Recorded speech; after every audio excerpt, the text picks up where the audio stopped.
Welcome to the Tradier Rundown. I am Jim Uriel, and that's Bob Iacchino, who currently right now is in the path of a hurricane. What's happening? Look out your windows. It look terrible? Yeah, it does. I mean, the trees are basically laying on their sides. We have a couple of trees in our yards. Some of the smaller ones we hooked up those trucker straps to, the ones that you crank. Yeah, so I definitely do. Hooked So them are up you to the are fence. you glad you decided to stay, or are there any second thoughts right now? Yeah, no, there wasn't. If it would have been a direct hit, we would have left. Got it. But we're on what's called the dirty side of the hurricane. So we're going to get a lot of wind, a lot of debris, a lot of rain, possibly some projectiles, tree branches, things like that. But we're a new construction house. The windows are hurricane rated. So we'll be okay. There just may be some cosmetic damage.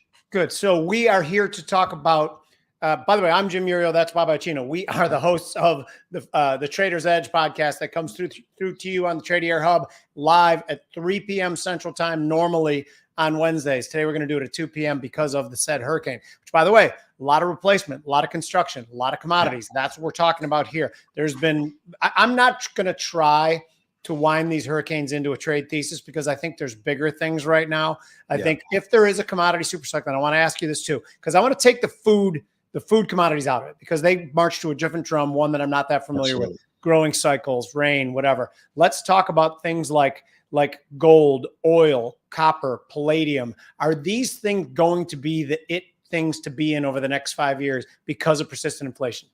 I'm going to say flat out yes, because number one, they rally with money printing. We know we're going to get that. Damn straight. I mean, I think you and I know with certainty. I don't know what the rest of people think. We'll ask Luke Grumman later today.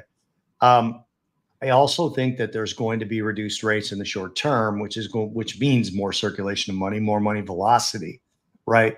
And that really does affect metals in general.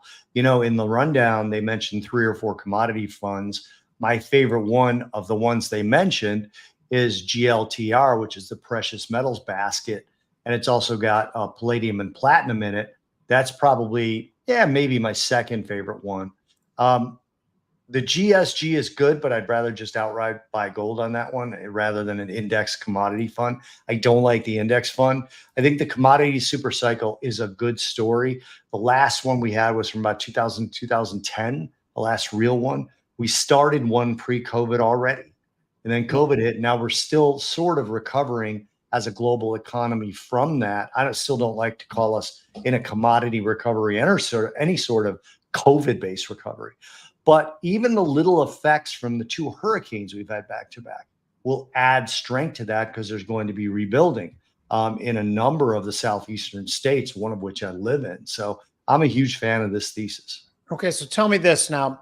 When you look at oil specifically, do you look at the 2 different presidential candidates and think there is a distinct difference in the potential trajectory of the price of oil depending on who wins this election?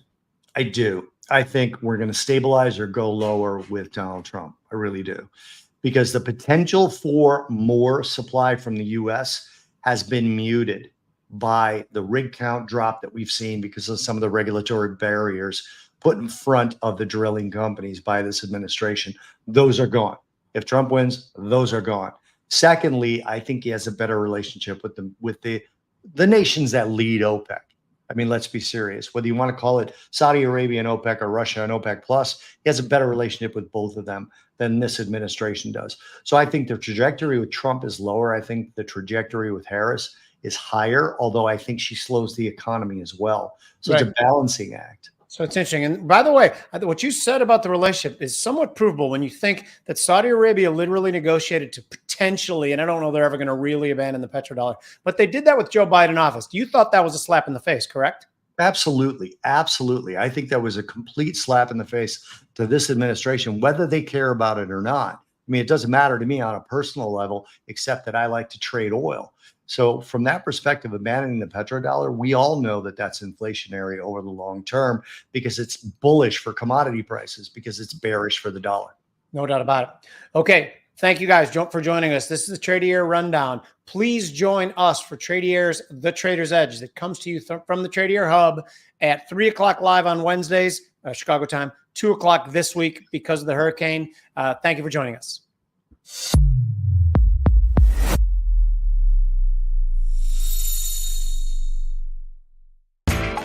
You know how the financial world goes. Here comes the buzzkill.